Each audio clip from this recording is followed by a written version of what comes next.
Kamusta na po kayo mga kaibigan, mga kapatid sa loob ng Iglesia ni Cristo at sa lahat po ng naaabot ng palatuntunang ito ng Iglesia ni Cristo. Ito po ang inyong lingkod, ang kapatid na Michael Sandoval, at ngayon ay makakasama natin sa pagkakataong ito ay si kapatid na Bobby Fernandez. Maraming salamat kapatid na Michael, mga kapatid, mga kaibigan. Muli po, inaanyayahan namin kayo na samahan kami sa napakahalagang pagtalakay ngayon at sana abutan po kayo ng programang ito na nasa mabuting kalagayan kasama po ang inyong mga mahal sa buhay. Ang tatalakayin po namin ngayon ng kapatid na Bobby ay may kaugnayan po sa katangian ng tunay na iglesia.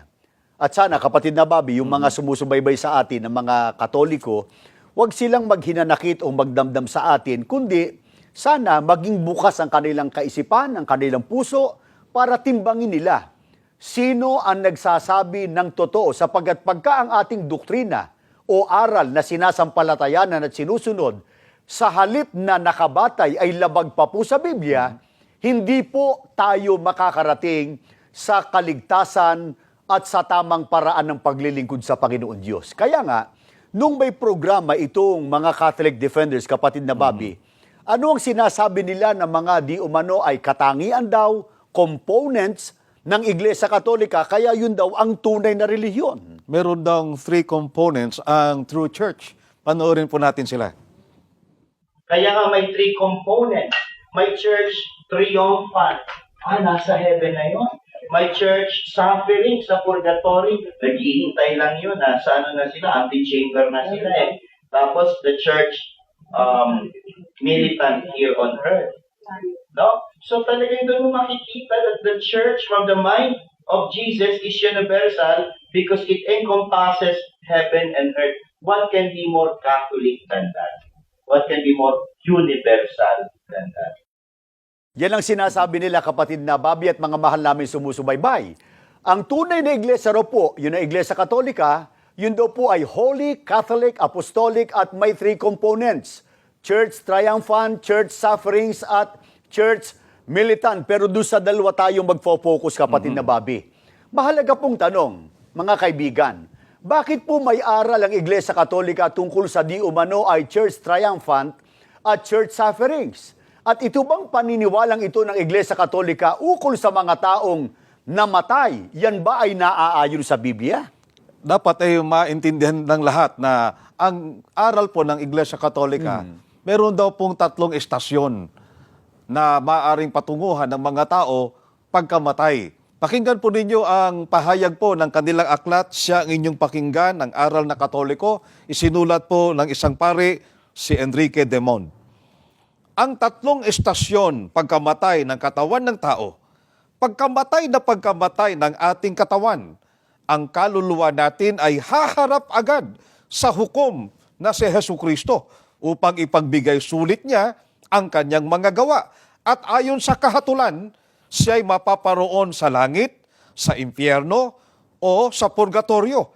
Itinakda sa mga tao ang mamatay na minsan at pagkatapos nito ay ang paghuhukom. Hebreo 9:17. Kaya batay sa aral ng Iglesia Katolika, kapag ang tao ay namatay na isang matuwid, kapatid na Michael, diretso daw po sa langit. Yan ay agad-agad, right after his death.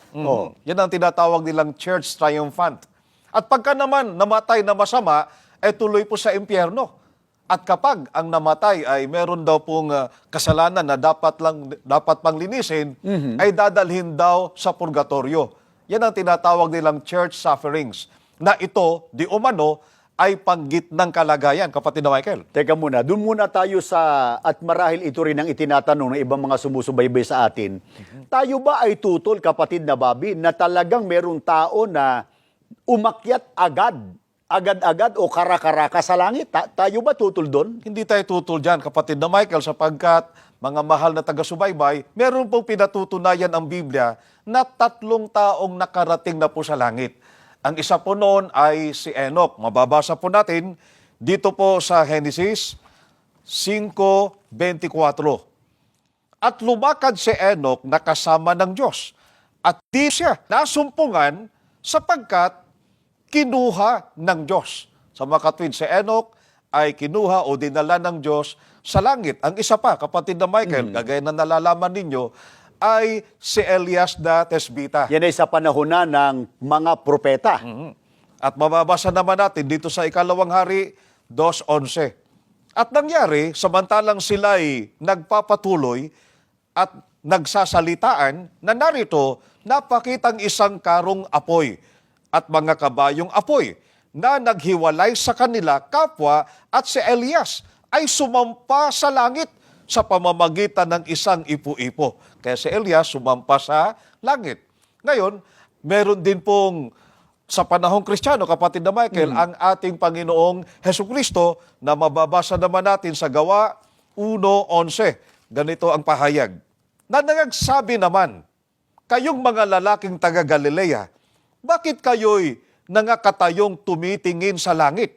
Itong si Jesus na tinanggap sa langit mula sa inyo ay paparitong gaya rin ng inyong nakitang pagparoon niya sa langit. Kaya malinaw, kapatid na Michael, at mga mahal na taga-subaybay, ang tatlong taong nakarating na po sa langit ay si Enoch, Elias, at ang ating Panginoong Hesukristo. Yan ay sa tatlong dakilang bahagi o buko ng panahon ng mga magulang, si Enoch, panahon ng mga propeta, si Elias, at panahong Kristiyano ay ang ating Panginoong Hesukristo. Kapatid na Bobby, maliban sa tatlong tao na binanggit sa Biblia na umakyat sa langit, nang magturo ang Biblia, kapatid na Bobby, maliban doon sa tatlong binanggit na natin, na binasa natin sa talata ng Biblia, pagka ang tao'y namatay, karakaraka ba umaakyat sa langit? Ba, hindi, kapatid na Michael. Ang nasa Biblia po, mga mahal na taga-subaybay, ang mga nangamatay na ay nasa libingan. Pakinggan po ninyo, dito po sa awit 88:5. Nakahagi sa gitna ng mga patay, gaya ng napatay na nakahiga sa libingan, na hindi mo na inaalaala at sila'y mga hiwalay sa iyong kamay. Eh malinaw po na yung mga nangamatay ay nasa libingan. Kaya hindi po totoo ang paniniwalang Katoliko na kapag ang tao raw po ay namatay, ay hinuhukuman kaagad ang kanyang kaluluwa at mapupunta sa langit kung banal, at mapupunta naman sa impyerno kung ito'y makasalanan, at mapupunta sa purgatorio kung meron pang kasalanang dapat nalinisin. Yan po'y labag sa Biblia. Eh kung sabihin nila ganito, baka totoo yung mga binabanggit natin. Pagka ang tao ay hindi naman banal. Pero pagka banal at namatay right after his death, karakaraka, aakyat yun sa langit. Hindi yan totoo, kapatid na Michael, sapagkat meron pong halimbawa na nakasulat sa Biblia na namatay na banal, pero hindi umakyat sa langit. Pakinggan po ninyo, dito po sa Gawa 2:29 at 34. Mga kapatid, malayang masasabi ko sa inyo ang tungkol sa patriarkang si David, na siya'y namatay at inilibing, at nasa atin ang kanyang libingan hanggang sa araw na ito, sapagkat hindi umakyat si David sa mga langit. Datapat siya rin ang nagsabi, sinabi ng Panginoon sa aking Panginoon, maupo ka sa kanan ko. Maliwanag ang binasa mo, kapatid na Bobby. Si David hindi umakyat sa mga langit. Baka sabihin nila, baka naman hindi siya banal. Siya'y banal, kapatid na Michael, at mga mahal na taga-subaybay. At ang nagdeklara na si David ay isang banal, mismo ang Biblia, hindi kung sinong tao lang. Pakinggan natin dito po sa awit sa 86:2. Yan ay pahayag ni David, doon siya nananalangin sa Panginoon Diyos. Opo. Ingatan mo ang aking kaluluwa, sapagkat ako'y banal. O ikaw na Diyos ko, iligtas mo ang iyong lingkod na tumitiwala sa iyo. Kaya ito po ang katangian ni Haring David. Siya po ay banal. Nakasulat po sa Biblia. Pero kung siya po'y namatay, kapatid na Michael, hindi po siya umakyat sa langit. Kaya, yung mga patotoong yan mula sa mga talata po ng Biblia, mga kaibigan namin, lalo sa panig po ng mga Katoliko, sana po mabura sa isipan nyo yung maling paniniwala na pagka ang tao'y namatay, banal man o makasalanan, ay hinuhukuman o hinahatulan agad ng Panginoon Diyos, at pagka banal di umano, ay umaakyat daw po agad sa langit. Pagka ang tao'y namatay, nananatili nakalibing sa kanilang libingan. Hanggang kailan, kapatid na Bobby, alang-alang sa kanila, hanggang kailan mananatili sa libingan ang lahat ng uri ng taong namatay? Hanggang sa ang langit ay mawala, kapatid na Michael. At ito po ang ating mababasa, mga mahal na taga-subaybay, dito po sa Job 14, Gs at 12. Ganito pong pahayag. Ngunit ang tao ay namamatay at natutunaw. Oo, ang tao ay nalalagutan ng hininga. At saan nandun siya? Gayon ang tao ay nabubuwal at hindi na bumabangon hanggang sa ang langit ay mawala. Sila'y hindi magsisibangon ni mga gigising man sa kanilang pagkakatulog. Malinaw po, ang tao pag namatay, nasa libingan at hindi po siya babangon doon hanggang sa ang langit ay mawala. Pero pinatutunayan di ba ng Biblia, kapatid na Bobby, kung kailan ang pagkawala ng langit at lahat ng bagay na natatanaw sa langit? Pinatutunayan, kapatid na Michael at mga mahal na taga-subaybay. Ganito po ang ating mababasa dito sa 2 Pedro 3, Gs at 7. Datapwat darating ang araw ng Panginoon na gaya ng magnanakaw, na ang sangkalangitan sa araw na yan ay mapaparam na kasabay ng malaking ugong, at ang mga bagay sa langit ay mapupugnaw sa matinding init, at ang lupa at ang mga gawang nasa lupa ay pawang masusunog. Ngunit ang sangkalangitan ngayon at ang lupa sa pamamagitan ng gayon ding salita ay iningatan talaga sa apoy na itinataan sa araw ng paghuhukom at ng paglipol sa mga taong masama. Kaya ang panahon po ng pagkaparam o pagkawala ng langit ay sa araw po ng paghuhukom. Kaya ngayon ay hindi pa ho dumarating ang araw ng paghuhukom. Kapatid na Michael, pinatutunayan na ang mga nangamatay ay nasa libingan. Kaya pagka ating binalikan yung pahayag kanina nung mga grupo ng Catholic Defenders, ang sabi po nila kanina ay My church suffering sa purgatory. Naghihintay lang yun. Sa ano na sila? Antechamber na sila eh. kapatid na Bobby, puntahan natin yung tinatalakay nilang purgatory. Na yun daw, meron tinatawag na church sufferings. Yung purgatorio, para sa kaalaman ng mga sumusubaybay sa atin, ano ba talagang opisyal, doktrina, aral na nakapaloob sa tinatawag ng Iglesia Katolika na purgatorio o purgatorio? Ang mabuti ay basahin natin sa kanilang aklat, kapatid na Michael, mga mahal na taga-subaybay. Dito po sa aklat na siya ang inyong pakinggan ng aral na Katoliko na isinulat po ng isang pari na si Enrique de Mond. Ang purgatorio ay isang puok na sangagan na kinalalagyan ng mga kaluluwa ng nangamatay sa mahal na grasya ng Diyos. Datapwat hindi pa nakapagbabayad dito sa lupa ng buong pagbabayad sa tapat na katarungan ng Diyos dahil sa mga kasalanang munti o dahil sa parusang may hanggan hindi pa pinatatawad. Ngunit tayong nabubuhay pa dito sa lupa ang makatutulong at makapagbabayad ng kanilang utang sa Diyos. Tayo ay makatutulong sa kanila sa paraan ng mga panalangin, ng mga indulhensyang ipinatutungkol sa kanila, ng mga paglilimos at ibang gawang kabanalan. Lalong-lalo na sa paraan ng sakripisyo ng Santa Misa. Kaya yun palang kagaya ng ating nabasa, ayon sa kanilang aral, yung purgatorio ay puok na sangagan na ang naroon ay yung mga kaluluwa ng mga nangamatay na meron pang mga kasalanang hindi pa napatatawad, na kailangan pa silang linisin. At sila ay mahahango daw doon, kapatid na Michael, ay sa pamamagitan niya ng pag-uukol sa kanila, ng kanilang mga kamag-anak na nabubuhay pa.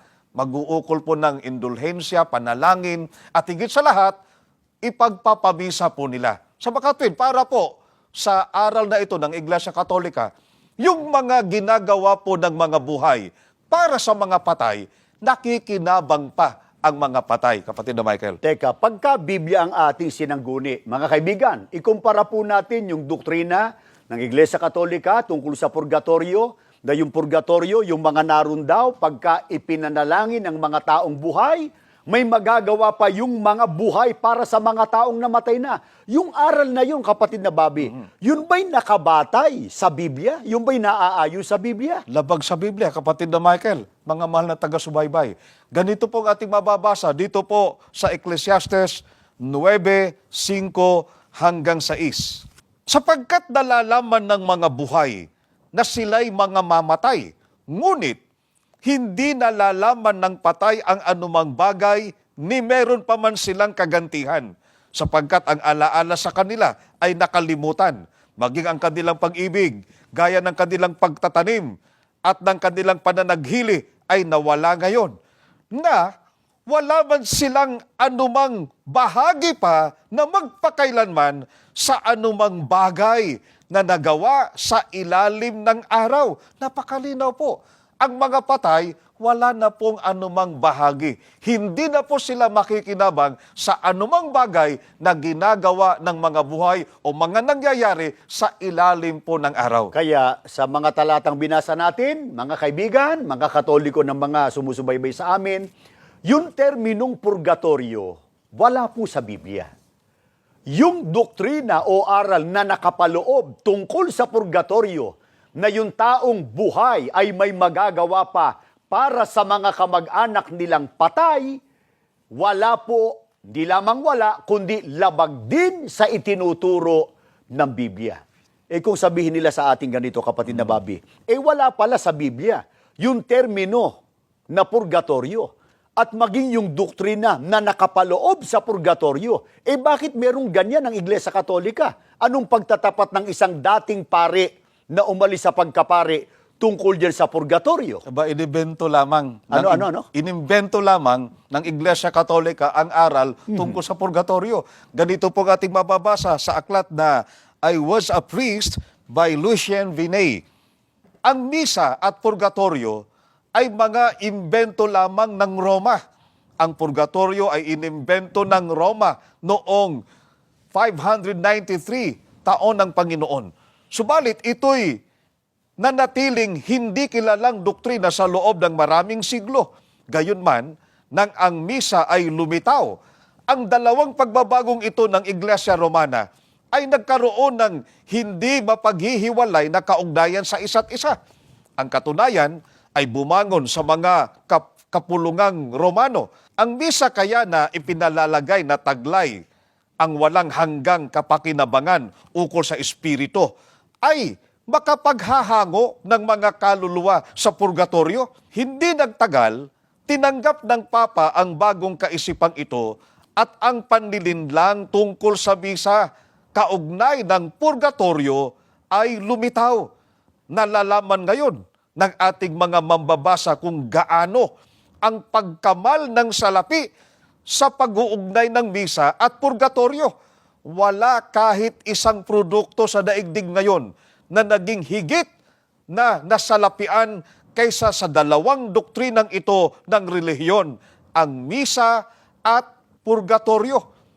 Kaya napakalinaw po ang pagtatapat ng dating pare na ang doktrina tungkol sa purgatorio ay inimbento lang po ng Iglesia Katolika. Kaya hindi nakapagtataka, huwag naman magdaramdam sa ating mga bisita natin o mga televiewers, mga Katoliko, pagka binasa, kapatid na Bobby, ang buong Biblia, from cover to cover, kahit doon sa tagiliran ng Biblia, mababasa ba yung terminong purgatorio? Hindi natin mababasa, kapatid na Michael. Kasi aminado po, yung dating pare, imbensyon.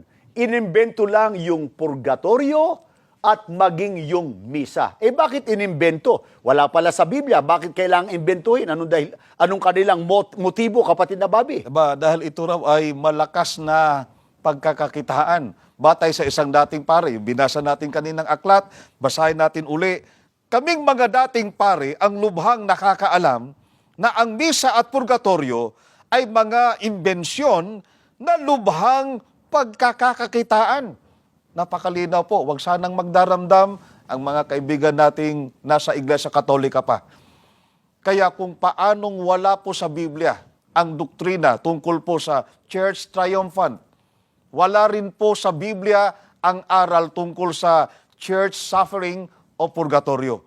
Manapay ang dalawang ito ay inimbento po ng simbahang Katoliko at labag po sa aral ng ating Panginoong Diyos na nakasulat po sa Biblia. At ang layunin ng imbensyon o pagkakalikha doon sa purgatorio ay negosyo para Negosyo. mapagkakitaan. Huwag naman magagalit sa atin yung mga sumusubaybay sa ating Katoliko. Kapatid na Bobby, meron tayong mga kaibigan ng mga Katoliko, di ba?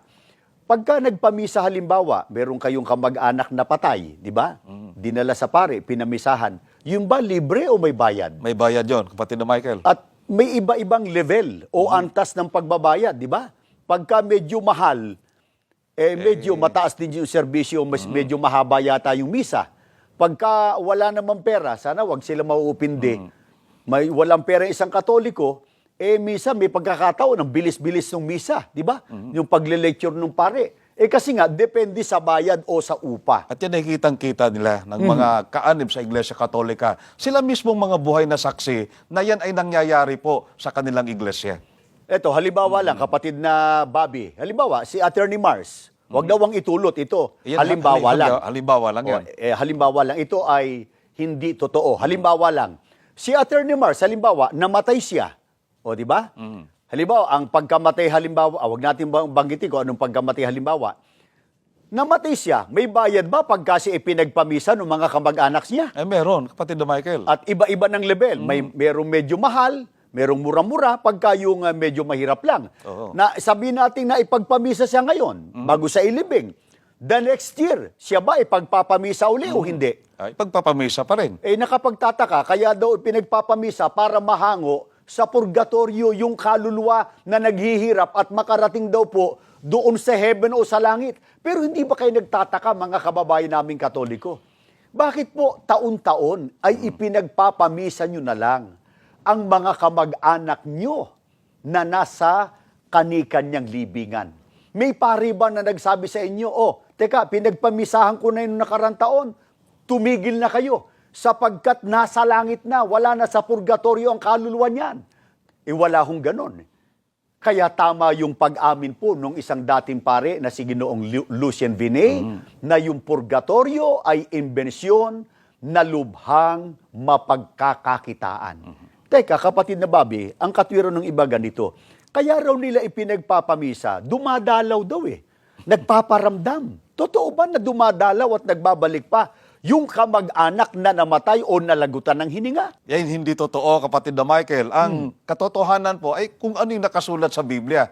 Pakinggan po natin ang nakasulat dito po sa Job 7:9 hanggang 11. Kung paanong ang ulap ay napapawi at nawawala. Gayon ang lumulusong sa libingan. Hindi na magbabalik. Hindi na siya babalik sa kanyang bahay ni malalaman pa ang dati niyang lugar. Napakalinaw po, yung namatay, hindi na po babalik pa sa kanyang bahay. Sapagkat kagaya ng mababasa natin sa awit 146:4, ang namatay, pag namatay ang tao, nawawala rin po ang kanyang pag-iisip. Kaya habang tayo ay buhay, mga kaibigan natin, mga kaibigan namin sumusubaybay sa programang ito, ano man ang inyong relihiyon, ang panawagan po namin sa inyo, dapat ngayon habang tayo ay buhay, matiyak natin na tayo po ay nasa tunay na paraan ng paglilingkod sa Diyos na nakatitiyak ng kaligtasan. Ngayon ba tinitiyak, kapatid na Bobby, ngayon pa lang, kung sino ang pinatutunayan ng Biblia na ligtas sa poot o galit ng Diyos nang magturo si Apostol Pablo? Tinitiyak po ni Apostol Pablo kung sino ang sa ngayon pa lang ay nakatitiyak na po ng kaligtasan. Pakinggan po ninyo mga mahal na taga-subaybay dito po sa Roma 5:8 hanggang 9. Ngunit ipinadama ng Diyos ang kanyang pag-ibig sa atin nang mamatay si Kristo para sa atin nung tayo makasalanan pa. At gayong napawalang sala na tayo sa pamamagitan ng kanyang dugo, lalo ng tiyak na maliligtas tayo sa poot ng Diyos sa pamamagitan niya. Napakalinaw po. Ang pinatutunayan po ni Apostol Pablo na mga taong nakatitiyak ng kaligtasan ay yung mga napawalang sala o mga tinubos ng dugo ng ating Panginoong Jesucristo. At ipinaliwanag din ba, kapatid na Bobby, kung sino ang tinitiyak ng Biblia na napawalang sala sapagkat tinubos ng dugo ng ating Panginoong Jesucristo? Pinatutunayan po dito sa Gawa 20:28, ganito po ang ating mababasa sa salin ni George M. Lamsa sa pagkakaliwat na po sa wikang Pilipino. Ingatan ninyo kung gayon ang inyong mga sarili at ang buong kawan. narito'y hinirang kayo ng Espiritu Santo na mga katiwala upang pakanin ang iglesia ni Kristo na tinubos niya ng kanyang dugo. Pinatutunayan po ng Biblia, ang tinubos ng dugo ng ating Panginoong Jesucristo ay ang iglesia ni Kristo. Kaya ang mga tao na nakatitiyak po ng kaligtasan sapagkat pinawalang sala na, pinatawad na ang kanilang kasalanan, ay ang mga nasa loob po ng iglesia ni Kristo. Kaya umaasa tayo, kapatid na Bobby, na ang ganitong palatuntunan natin na ginagamit ang programang ito, makatulong po sa inyo, mga kaibigan namin, para hanapin po ninyo, ngayon pa lang habang tayo ay nabubuhay, malakas, maliwanag ang isip, makita po ninyo ang tunay na paraan ng paglilingkod sa Diyos para bigla mang dumating ang kamatayan natin, tiyak tayo sa kaligtasang ipinangako ng Diyos sa pamamagitan ng ating Panginoong Jesucristo.